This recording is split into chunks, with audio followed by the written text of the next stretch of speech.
आज की 6 बड़ी खबरें। नमस्कार, मैं अनिल कुमार झा और आप देख रहे हैं मधुर मिथिला।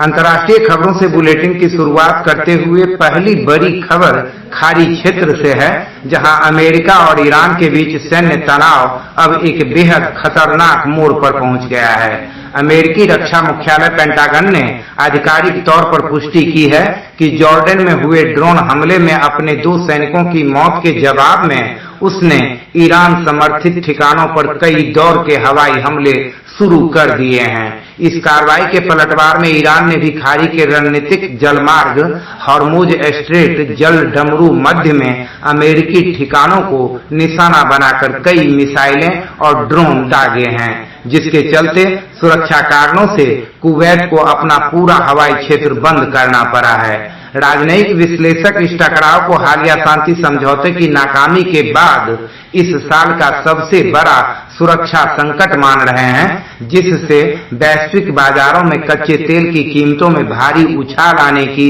आशंका पैदा हो गई है। दूसरी अंतर्राष्ट्रीय खबर अमेरिकी देश वेनेजुएला से है, जहां आए विनाशकारी भूकंप के बाद मलबे में दबी जिंदगियों को तलाशने का काम अब भी युद्ध स्तर पर जारी है। स्थानीय प्रशासन और आपदा प्रबंधन टीमों की ओर से आए ताजा बयानों के मुताबिक प्रभावित इलाकों में लगातार शवों के निकाले जाने के बाद मरने वालों की आधिकारिक संख्या बढ़कर 5000 के पार हो चुकी है।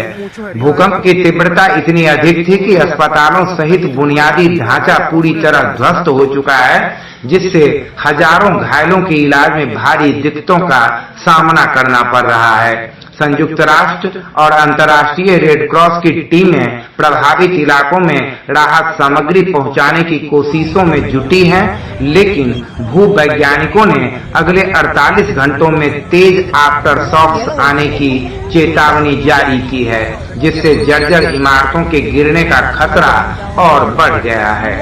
राष्ट्रीय खबरों का रुख करें तो देश की राजधानी नई दिल्ली में कल से शुरू हो रहे संसद के मानसून सत्र से ठीक पहले आज सरकार द्वारा बुलाई गई सर्वदलीय बैठक में विपक्ष के तीखे तेवर दिखाई दिए।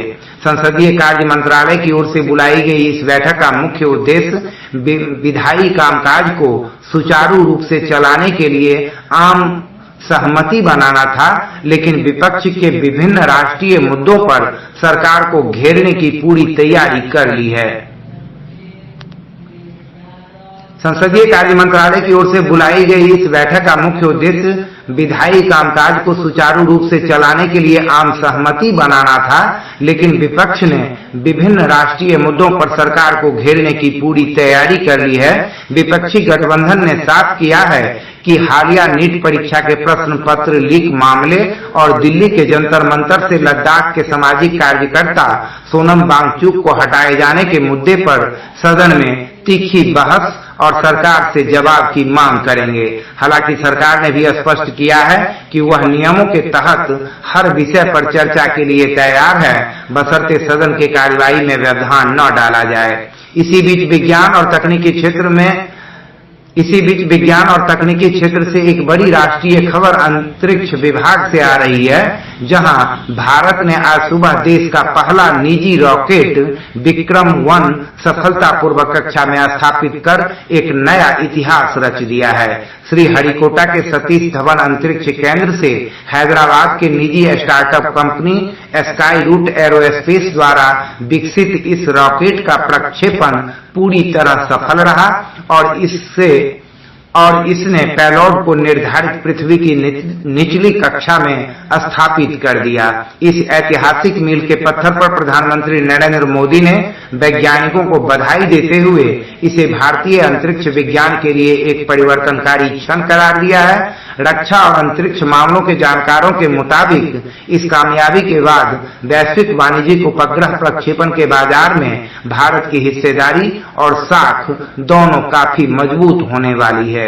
अब बात करते हैं बिहार की, जहां मानसून के गियर बदलने के मौसम विभाग ने पटना समेत राज्य के 13 जिलों में भारी बारिश का ऑरेंज अलर्ट जारी करते हुए लोगों को सतर्क रहने की सलाह दी है। दक्षिण और पूर्वी बिहार के बेगूसराय, गया, जमुई और नवादा जैसे जिलों में सुबह से ही मूसलाधार बारिश का सिलसिला जारी है। जिसके चलते कई शहरी इलाकों में जल जमाव की स्थिति पैदा हो गई है।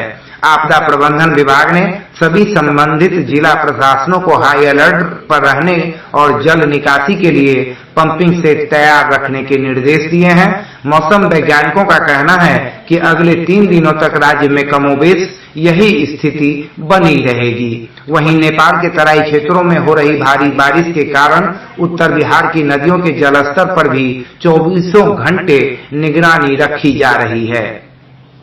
बुलेटिन के अंत में बात मिथिला क्षेत्र की, जहां भारी बारिश की चेतावनी के बीच दरभंगा और मधुबनी जिलों में संभावित बाढ़ से निपटने के लिए सुरक्षात्मक बांधों की निगरानी अचानक काफी बढ़ा दी गई है।